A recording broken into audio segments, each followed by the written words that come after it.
In part two, I'm going to find out a little bit more about how to capture the likeness by sneaking up on it, which I do succeed in doing a little bit. So I have taken the original and made a slight tracing of positioning of the features compared to my drawing, and so I've started moving the features around and stitching them back in. And one of the things that I noticed was the nose was in the wrong place, the eyes were in the wrong spot, the face was too wide on the right. All kinds of things were wrong with it.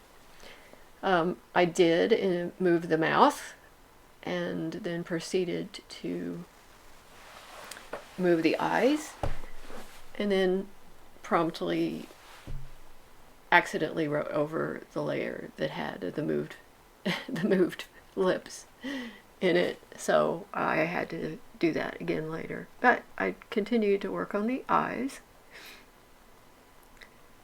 and trying to work in the shading that really showed the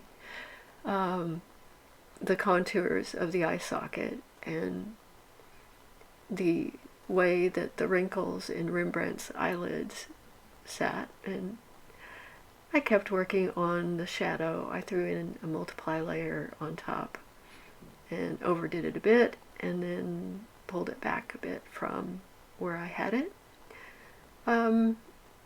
Slowly but surely getting a few things here and there to look a little more like they should.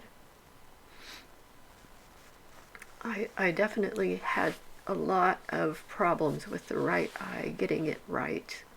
Since it is in shadow, it's not going to have as much detail as I've shown here. That'll get fixed as I get to the third and perhaps final part of this particular little project.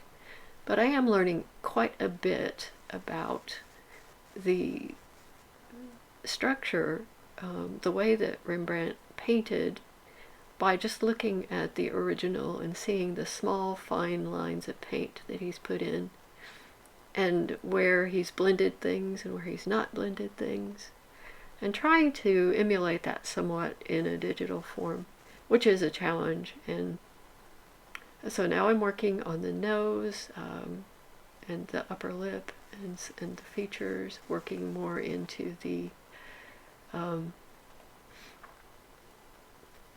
areas that need more detail in the darks and the lights, and trying to make sure that the cheek on the left doesn't look sunken. And finally, I move the lip again. I move the lips up, and that really does look quite a bit better. I will need to go back in and do some more work.